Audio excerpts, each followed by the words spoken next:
Hello and welcome to episode 5 of Flat Out. We are, so I reckon the Derby's, a week on Saturday now, so we're getting very close to, what would you say, probably is the biggest race in Britain for you, Jack? Yeah, I mean, it's the Derby, isn't it? So it's most important. It's a stallion-making race. Creates greats, doesn't it? And the Racing TV promo this week. I don't know if you caught it yet. I have caught it. Yeah, I was privy to its creation. Yeah, oh, did you create it? No, I didn't. I was there with Josh when he was doing it. Right. But yeah, it was very, very good. No, I enjoyed it. It was good. It got me excited for the race. I think it's, every year I get especially excited for this race above almost all others. I think it's just the most exciting thing to see them swing around Tattenham Corner with what's on the line. Only being one Derby, you have that one chance to win it. It's just a fantastic sporting event, I think.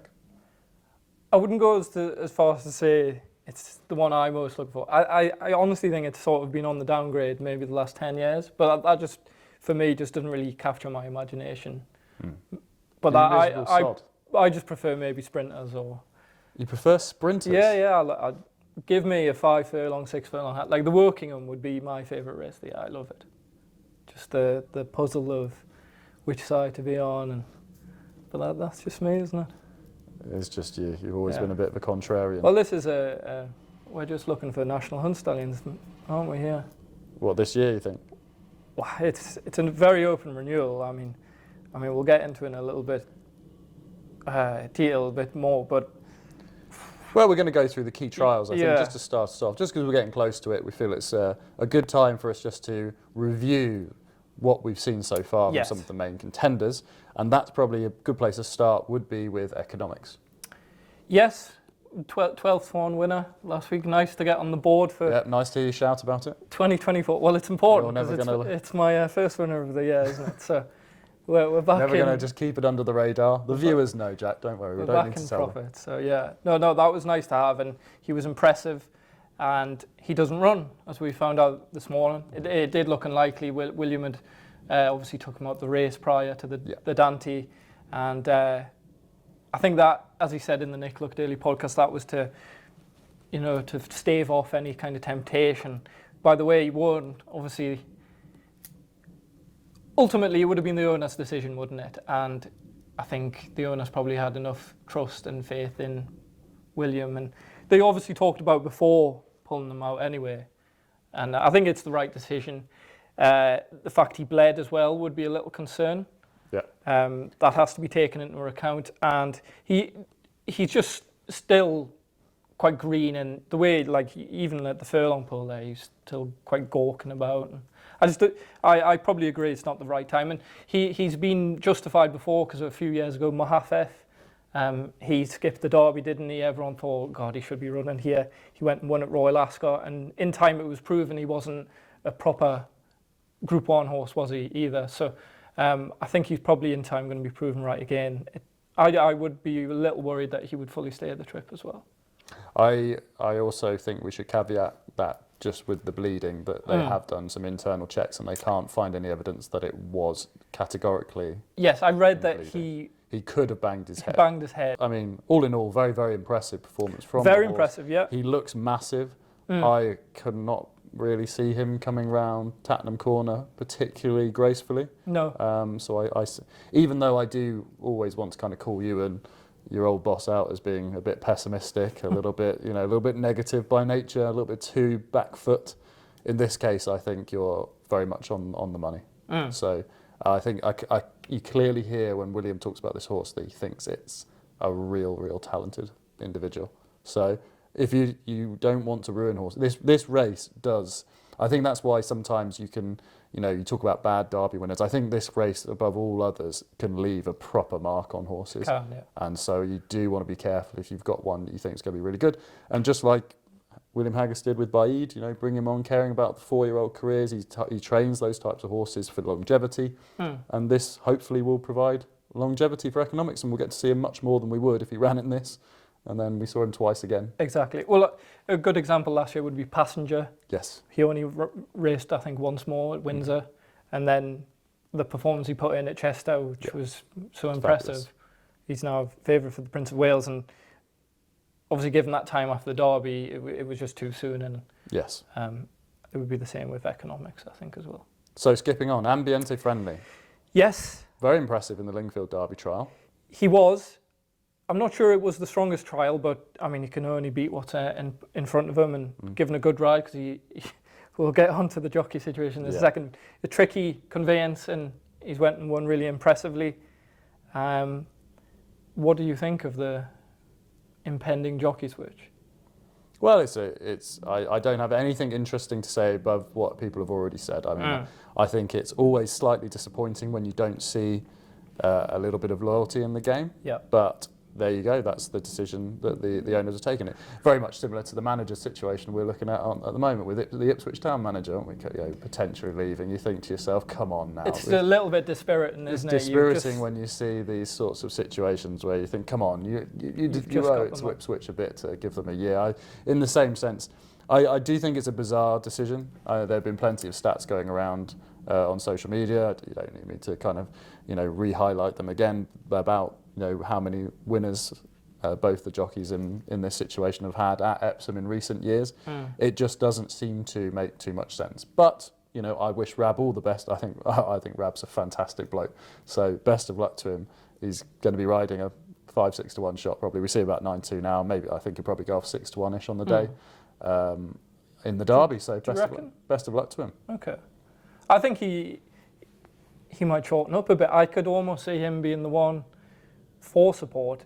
The Fanshaws wouldn't be the sexy name, but when you look almost every year for the last, 15 years, they always seem to, for a limited stock, they wouldn't have huge numbers.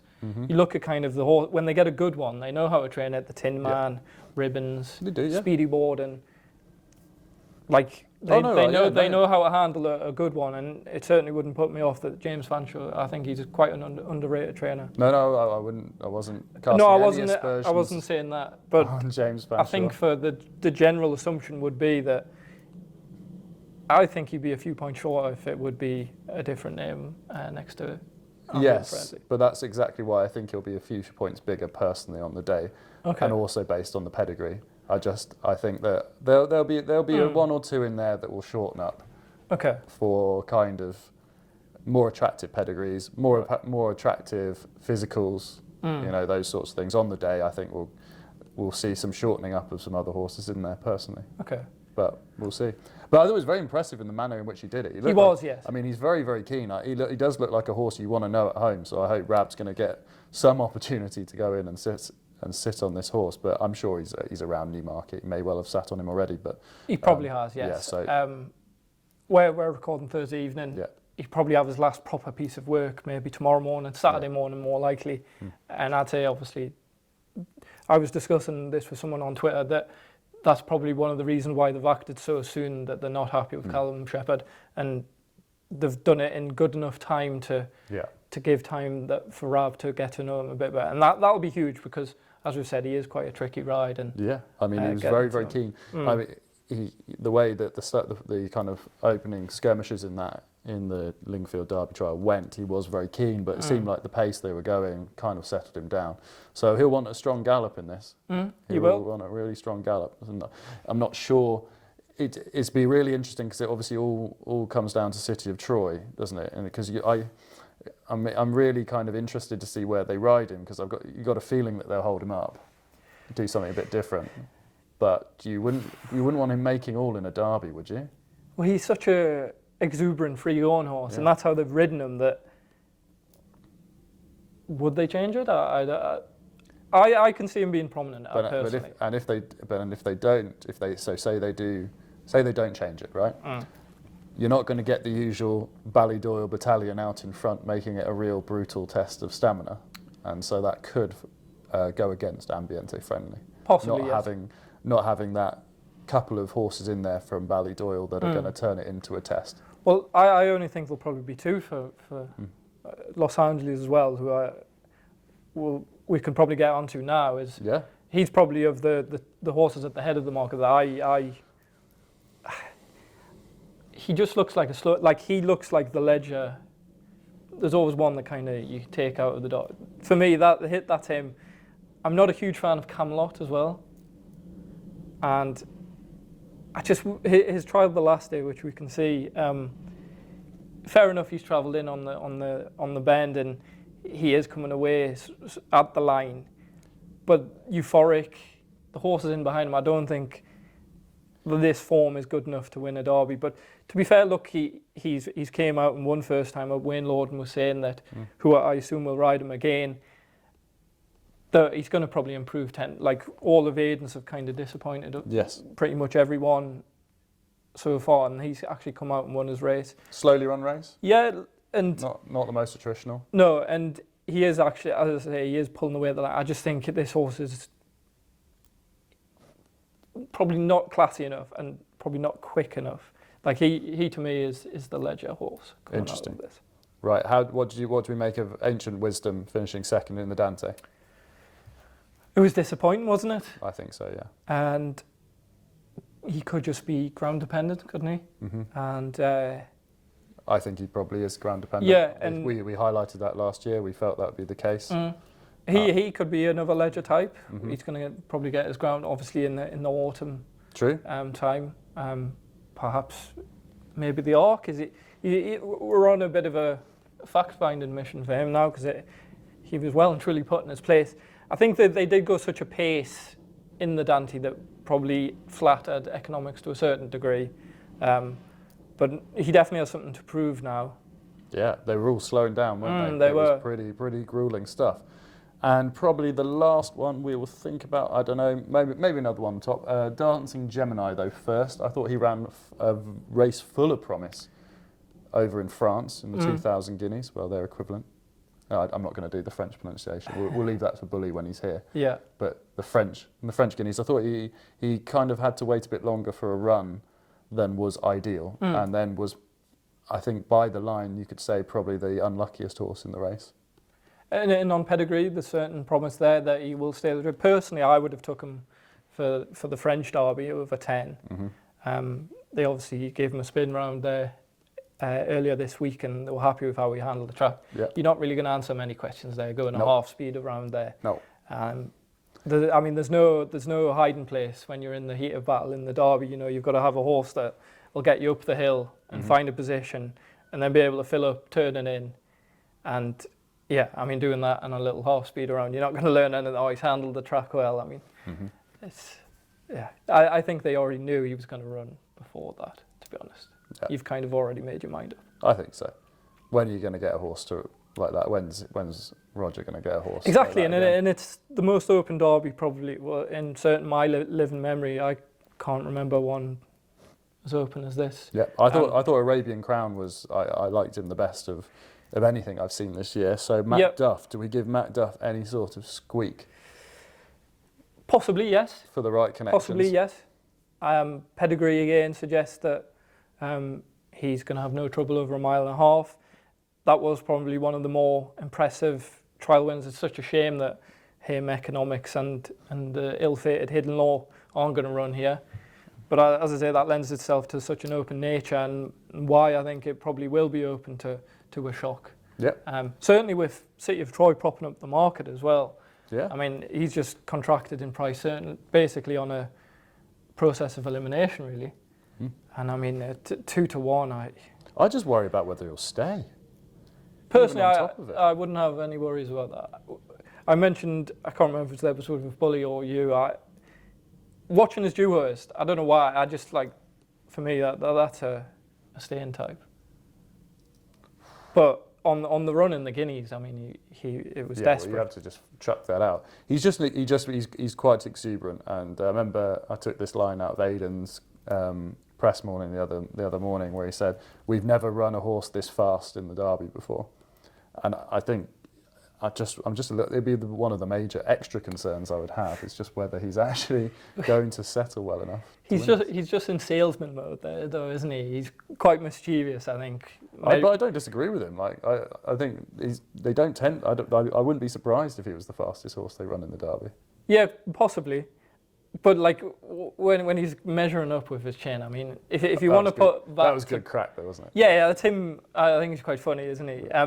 like if you want to put that to bed, you take him out of the indoor barn and on a flat surface and get the measuring stick out, don't you? Like, I mean, as a physical, he wasn't impressive. When you look, I saw him for the flesh, in the flesh for the first time, and you compare him to the likes of Alian Arby, who, you know, had scope for a lot of physical improvement. Whereas you look at him and he really didn't knock your eye out. That doesn't really matter, though, does it? No. The bigger concern for me would be the given excuse that he reared up in the stalls or whatever, was getting upset, and there's no real proof for what I've seen for that actually happening. He was beaten before halfway, wasn't he? Yeah, totally agree. He looks like, as I said at the time, he does look like an athlete. Like he has this kind of spring and like everything just nicely proportioned, and he just looks light on his feet. And that'll lend itself to going round.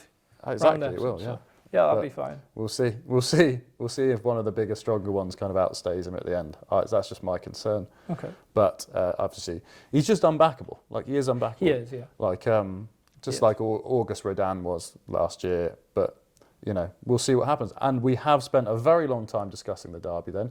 Yeah. We haven't mentioned anything about the Oaks yet. We'll save that for our show next week. Yes. We wanted to get through some of this because this was probably one of our most popular shows last year. Obviously, one of the biggest races of the year. Yeah. We want to give it the respect. A bit of a highlight, and we'll get the ground next week. We'll get the likely jockey bookings closer to the date, and I guess that was just a nice little preview to the main event next week. Yeah. The preview to the preview. Yeah. But I think it's got some wonderful stories involved anyway. It does, yeah. And so it's even if you don't think it's the strongest. Even if it isn't, it's as a punter, it's great to kind of try and find the winner. Exactly. This is what we want, really. And so, speaking of punting, the weekend we're recording this week at a time when we can have a look through some of the decks. We've got the draws. Got the ground pretty much close to what we got 2 days prior weather forecast we can actually work with rather than having to work with long range weather forecasts. And it would have been, could you imagine our quandary of trying to, with all this rain that we've had. Yeah, it was. Sandown's come up heavy. Goodwood's not too far away, really. Let's be honest. No, so obviously, but they're good tomorrow and Saturday. So, yeah, I mean, it would be in a guessing game. It's put us in a good position. Yeah, it's good. It does frustrate people. We go up early in the week, but it's just to basically just the way it has to be, antepost. Yeah, it's the way to take advantage of a gap that there is in the week. There's lots of other podcasts that are out later in the week. It's fitting the gap. But this week we have a chance to do it, Jack. So, do you have a tip for me for this weekend? Well, a tip for all our wonderful viewers. Yes. So, as I said, we're recording Thursday evening. This will be out Friday morning. So, I've got one for today. Obviously, the earlier viewers who are loyal viewers who are tuning in early are going to get this. So apologies for those that are tuning in Friday evening and beyond. Congratulations. For missing a loser. But the eagerly anticipated return again of Aurora Dawn. Ah, yes. She's declared. Good. And good ground, 7 furlongs. I would have preferred a straighter track for her, to be honest. But I'm surprised at the price, to be honest. She's around 7, 8, 9 to 1 in a standout place. Whether that'll stand up in the morning. See, she's only been clipped into 17 to 2. So yeah, around the minimum I'd go with her is probably 5 to 1. I think. Okay. I think she's. So you chase her a fair way down. Yeah, I as I've said so many times, I think a real lot of this filly. I think she's very well handicapped. The bigger concern would be the track. As I say, I would have preferred a straighter track. Yeah. I think it's quite a deep race. I quite like David Manicia's horse, Toy Me Son. If it turns into a real hot pace, and maybe there is a bit more showers about, I think he probably needs an easing. But he's very well handicapped. I think he joined Manicia rated 108. He's now off 90. He's poised to strike. I think possibly not today. Yeah. But he's definitely one to keep in your tracker. Yeah. But yeah, Aurora Dawn around 7, 8 to 1. I think she's real solid each way bet, and that would kick me off for the selection so far. Very nice. Very nice. Good start. We've been excited about this, filly. We have, yes. So I'm really looking forward to her. We hope to continue the positivity, for sure. I hope everyone gets off to a wonderful start tomorrow. Yes. And I think your filly's going to do it for us. I've got a good feeling. A very good feeling. Good. It's great when George Baker gives us tips, isn't it? No, I haven't spoke to George about this week, so. Over we go to Goodwood at the weekend, on Saturday. The whole weekend ahead of us. We're going to the first race. 3-year-olds only handicaps. I think there's a couple of interesting ones that start the Haydock card and then the Goodwood card. This is a competitive race, isn't it? We've got Karat at the top of the market, horse that you quite like. I do, yes. We were discussing this earlier. He's the sexy type of profile. Yeah. I think it's 6-1 because if anyone can access 6-1, let's be honest, more likely than not, when people are watching this, we're looking, he's going to be around the possibly 9-2 mark, isn't he? We would have thought 4-5-1 generally at the moment. Yes. It's such a hot race that it tempers enthusiasm for me for now. But he would be the one I like the most. He's been gelded over the winter. Yeah. I read that Beckett probably he sort of ruled the fact that he ran him at Salisbury. Yeah. Lovely pedigree.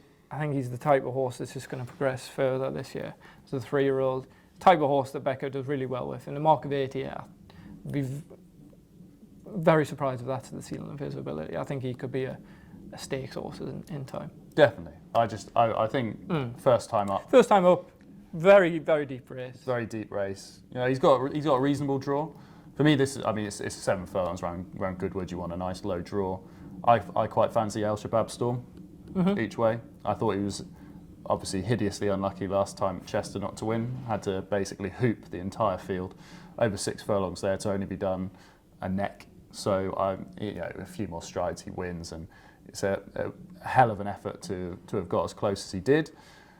I would prefer to be going over 6 furlongs again, but 7 furlongs at Goodwood is as close as you're going to get. And as I say, with that four box, I think this horse is going to be able to break and get relatively prominent. And I can't really see him out of the 5. I think he's going to run a really, really solid race. He's nice and race fit with 2 runs under the belt this season already. And I just think he's the horse that go really well. And I think there's a lot of horses in here that, you know, some of them look to me like they're regressing. The likes of Dragon Leader, the likes even the way down to Starlaw, horses I like, Kingdom of Riches. Although it's deep, it's deep. It's not got. We're at the time of the year where we've still got horses haven't quite got into form yet, haven't quite had runs, and we haven't quite worked out what's trained on, what hasn't. I think when you look at Al Shabab Storm, we've seen that he's training on this year. He's getting better, and I think he's the sort of horse to be with in a race like this. So I'm going to be backing him each way. Very good. Not my strongest bet of the weekend, but a bet nonetheless.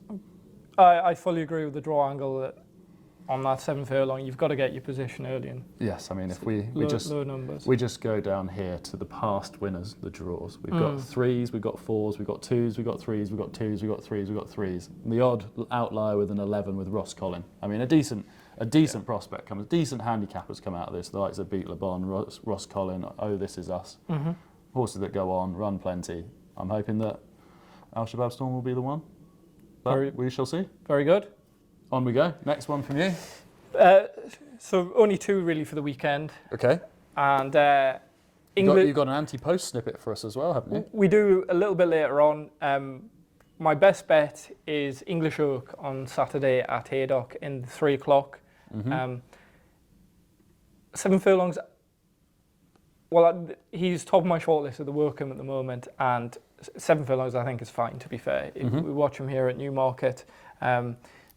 I am a little worried about the ground, but you watch him here, definitely kicking the top off. A little bit of ease in the ground that day as well, and he's just gave best to Noble Dynasty, who's a small performer. This was his first run of the season. I don't think the track really suited anyway. Yeah. That'll put him perfect for this, cherry ripe. The thing is now, rated 90, he is going to need to win. There's not really any time after this to get him into the Wokingham. You're going to need to be rated 95, 96, so he's going to have to be winning quite well to go up enough to get in. That obviously is one of the targets. He's around 16-1 already. If you're not winning this, you're not getting in. He was given an entry for the Darley July Cup earlier this week, which tells you the regard they hold this horse in. I think it could be the owner sort of half driving that as well, but you know, Ed Walker's not going to just waste money for no reason. He obviously rates this horse as well to justify the entry and the fee to get in. 7 furlongs, he's around 2-1, 9-4. Yeah. I just think he's a very strong bet here. As I say, the worry would be how much rain we'll see later. Biblical, Jack. Yeah, well, Biblical. that's it. It could be soft heavy. That would be the concern. But I think if connections... That's the big drama of the week, isn't it? Watering earlier in the week.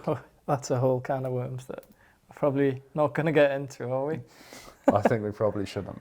No. We probably shouldn't. No. But it is regrettable.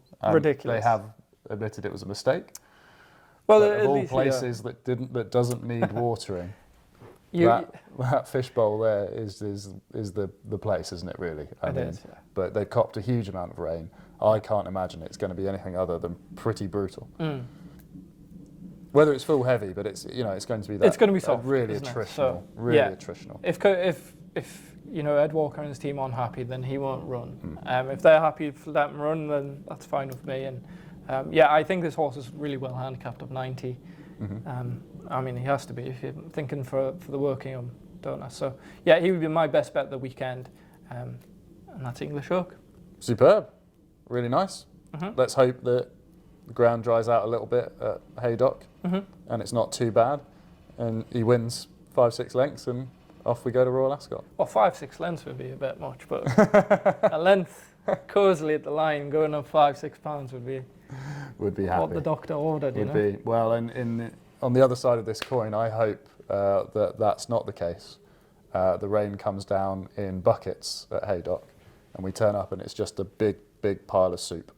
Because Can Do No More, one of my horses to follow for the year, is also in a 3-year-old only handicap that starts the card at Haydock at the weekend.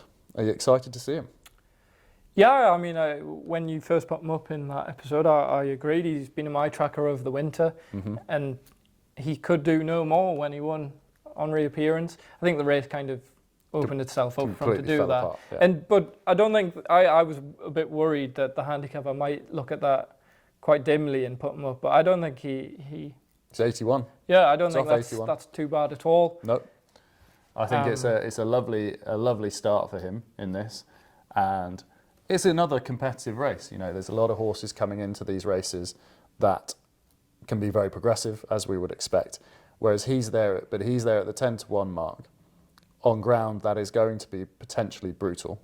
I hope it will be brutal for him because he's shown he handles it, and I think obviously we really do both believe that he's got plenty of room in that mark of 81, so we're hopeful there. So we're one of the progressive ones, but there'll be a number in here, I feel, that without runs or with the odd run here, that just won't handle this ground. They won't handle the attritional nature of Haydock. And with 5 places on offer, when we've seen him on the snaff, just cantering away on heavy ground here, admittedly in a weak race, but as I say, very impressive start nonetheless.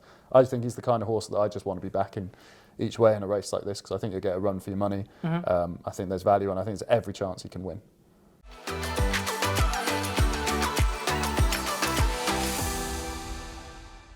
We got to do your anti-post tip or not? Yes. Yes. The Coronation You're having second Cup. thoughts? No, I'm just trying to... You're shrivelling up? No. The Coronation Cup, it's been a race that I've kind of been looking at for the last 2-3 weeks and working out what's going to run. I don't think there's going to be any more than 5 runners. 6 at the very push. I think it's more likely to be 4, if anything. You've got Emily Upjohn. I mean, she probably wins. Yeah. Odds on already. There's no case really to be made for her. No. She's obvious. Luxembourg likely runs. I know he won the Tatsel's Gold Cup. I think it's on quoted that Aidan's going to send him here. Augustus, as he calls him, will head. Augustus will go, yeah. The Tatsel's Gold Cup. Yeah. Luxembourg has, fair enough, I remember when he ran in the Arc, I thought he would be at his best over Mile and a Half. I think time's shown us that he is probably at his best over 10. Yeah. That would be a negative for him going here. And you hate Camelot, so. Yeah. And then looking where else, Dubai Honour, I've found out, doesn't run. Hamish, it's not going to be soft enough. King Steel doesn't run. Continuous goes to the Hardwick, I think, at a push. Yeah. I mean, if you're looking at the market, you're just ruling out horse after horse here, and you're left with 5 or 6. Hans Andersen, Greenland, might fill up the field at big old prices. Yeah. And then you're left with 1, the French Raider, and that's Feed the Flame. A genuine Group 1 horse. He won the Grand Prix de Paris last year. He ran in the York. He ran creditably enough in, I think he was 8th. And fair enough, we missed kind of sort of the juicier prices, 16, 20 to 1. Yeah. But at 12 to 1 now, and you're getting 3 places in what's probably going to be a 4-5 runner race, it just makes sense. Seems sensible to me. And I think he probably is the biggest danger of Emily Upjohn. He's probably going to go off 4-5 to 1 max on the day, and you're getting almost that on a place at the moment. Do you know what I mean? So it just makes complete sense. Have a decent each way for me at 12 to 1. Yeah, we all can't wait for him to finish 4th. Well, it's always the way, isn't it? Aldari was the one last year. No, yeah, that 66 to 1 in a 5-runner race. I mean, yeah. And finally, we should give a bit of love to Ireland. Yes. 2,000, 1,000 guineas weekend at the Curragh. Yes. Should we start with the 2,000? Do you have any very quick thoughts? I know neither of us have a bet for the race, but do you have any quick thoughts? River Tiber stepping up in trip. Can he lay it down to Rosalian? I think so. Yeah. Viewers will remember I was really keen on him for the Breeders' Cup. Yes. Yeah, a tale of woe that wasn't it? I was about to swear then. That was genuinely infuriating. It was tough. He would have bottled it up, and obviously Ryan would have rode him over in Questionable. Yeah. Again, he chooses to ride him. The quote I read this week was that River Tiber was probably a bit more forward, and that in Questionable is probably going to need the run. Yeah, and they don't think he's anywhere near good enough to therefore, compete with him anyway. I felt there should be a bit more disparity in the prices, around 4 to 1 to 13 to 2. So I think... Yeah, because Aidan literally said the other day, that River Tiber works all over it. We don't think there's any there's no comparability. Yeah. Inability. The worry would be, as has been the theme with his runners, is that they've all kind of needed the run. Yeah. Therefore, it brings us on to as the we price. get further on in the year, are we going to see that less and less? Of course. We'd hope. Of course. We'd hope. As we're kind of going along, it's those particularly early races coming out of the very cold spring, cold, miserable, wet spring. Could it be less harsh now we're in May? Could we be seeing better from these horses first time up? Maybe, maybe not. I mean, he's going to turn around at some point, of course. Yes. The problem then is you've got Rosalian at shade odds on, isn't he? He is indeed. I wouldn't be fully convinced he will be a miler this year. They entered him again in the July Cup. You don't do that if you're half having doubts of what his best trip is. Yeah. He could just be a 7-furlong horse. The Prix Jean Prat's a nice race for him. Could their other one do him? Well, absolutely. He's a solid each way. He could easily make all the running here. Hartem looks like a different horse this year. I loved him last year. Yeah, no, I was just thinking that absolutely Phoenix of Spain for Spencer. The angle there. It would really ruin my Jamie Spencer piece if he won the Irish 2000. It really would, yeah. It really. If pushed, I mean, there's no bet for me, but if pushed, I probably would be swaying towards River. I just think he. Yeah. But again, my worries would be stamina doubts. He again, he's in the July Cup as well. And Hartem, you have no doubts about the trip. It would not be a surprise if he does win. No, wouldn't be surprised to me at all. No. I think, you see a bit of support for him. I think he's a very, very solid proposition. So, yeah, no. I think an interesting race, but not one I'm particularly inclined to have a bet in. But if I had to back one, I'd back Hartem each way. Okay. No, I wouldn't argue with that at all. You wouldn't agree? Oh, you wouldn't argue with it. I thought you said I wouldn't agree with that at all. I thought, Jesus. No, I thought we were getting to the end of this. Rock solid bet. I don't really have a strong opinion in the Tats Gold Cup. Well, are you surprised if Augusta Dan wins? No. No. If he gets beat, then... I'd like to see Okeechobee run well. Yeah, and fair play to them for supplementing, having a go. Desert Hero didn't really uphold the form, how disappointing he was at Newbury, but look, he must be bouncing at home. Historically, it's always been a Group 1 that it's kind of been a bit of a freebie, but it's a competitive enough race. Yeah. White Birch is sort of he's another one you thought this year, yeah. Another one you thought could have come over the Coronation. That's it, yeah. Obviously, they may turn around and not declare tomorrow, so then he would run an EPSOM. But it looks likely he'll run here. Obviously, he's been making hay at the Curragh so far. the early part of the season. It makes sense for him to run here, doesn't it? Absolutely. So, yeah, no, again, not a race that I'm inclined personally to part with any cash on. However, my favourite filly is running. Another horse to follow, yeah. In the Irish 1,000 guineas. And I think Purple Lily is a very nice price at 10 to 1 in this. We have to start with this race with Opera Singer, don't we? Now, with the way Aidan's have been running, particularly with fillies taking a longer time to come to themselves out of cold springs, and her having a setback, that seems to me a kind of treble of pain there. A real three-way, I don't want to be backing this horse. A triumvirate of negativity. Of doubt. Yes, a triumvirate of doubt. We'll go with that. Surrounding this Justify filly, yeah. Certainly. Yeah. Certainly. Much better than anything I came up with. I'd probably lend that off Bully, to be honest. Well, I think that, obviously she's exceptionally talented. We saw some wonderful performances last year. French performance, yeah. It was savage. And so she could blow this apart. But with those doubts in mind, it's easy enough for me to pass over at 5 to 2. Porta Fortuna's a very nice filly. Does she fully stay a mile in the right circumstances? She probably proved it. I'm sure plenty of people proved it. Yeah, she ran really, really well. Newmarket. And so she's a fair enough price. And these two fillies as well, with Fallen Angel, some of the back form from last year, has much better on ratings. Purple Lily has to improve a huge amount to compete with these, but she hasn't had the opportunity so far. And I think we've seen a lot from her with the ability she has. But yeah, you go through Fallen Angel and say I can't be trusting her after the way she ran. I thought she ran pretty deplorably, and it doesn't seem that anyone really noticed, to be honest. Did she get off favourite in the end? She wasn't far off. But yeah, so then we go down, as I say, to Purple Lily, who has. I was really pleased to see Paddy Toomey this week confirm that the reason she ran in the Salsabil was just to get us some more experience, and because of the spacing in between the races. He wanted 1 month between each one, and he said he doesn't get nervous going to race courses ever, but he was nervous that day because he didn't know whether he'd done the right thing. Okay. But the other thing being, obviously, she's Calix filly. Calix himself was quite delicate, fragile, yeah, and so he wanted to take the opportunity to try and get some black type. And so they've got black type for this filly now, so that's fantastic for them. And she's actually been beaten very late in the day by a horse that's going to go off 9 to 2-ish for the Oaks.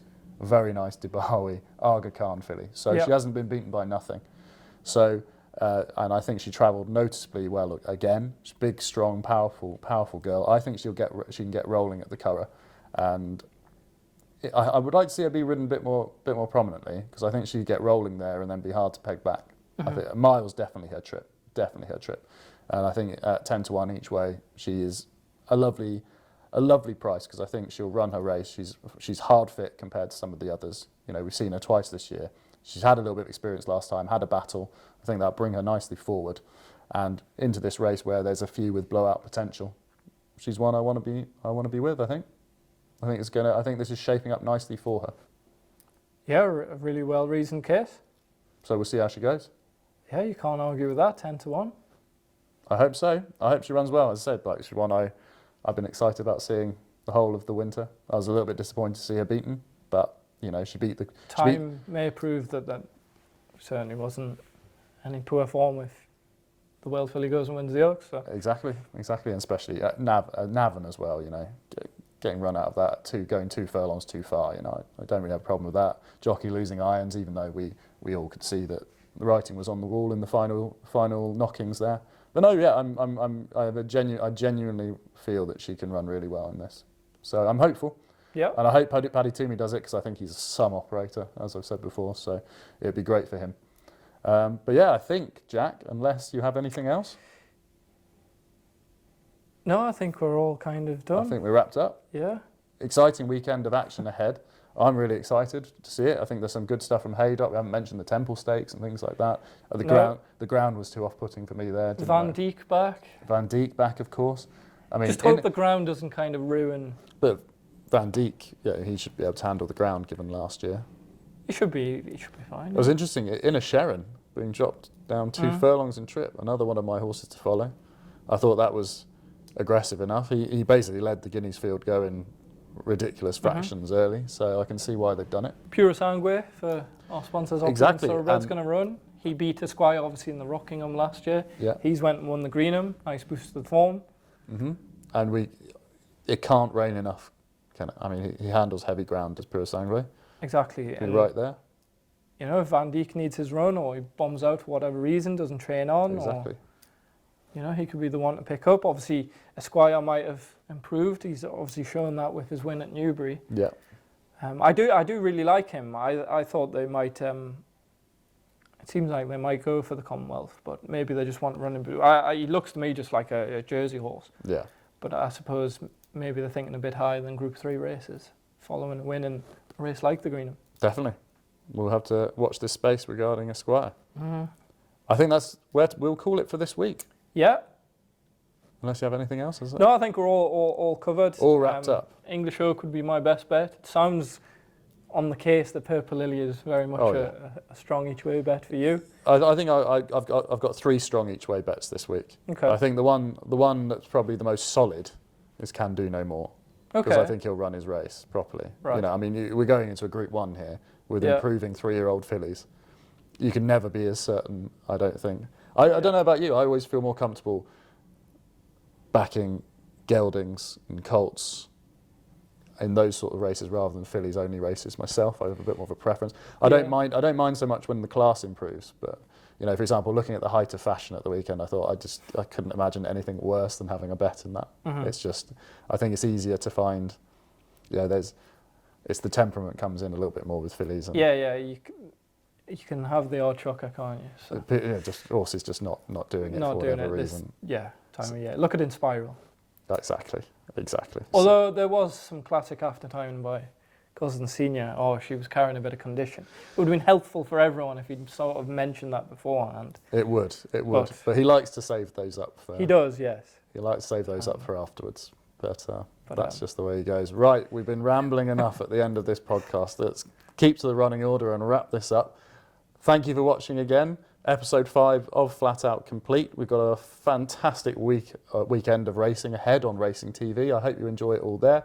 Please do remember to gamble responsibly, keep it fun, and we will see you early next week for the Derby and Oaks preview. The big one. Can't wait. We'll see you then.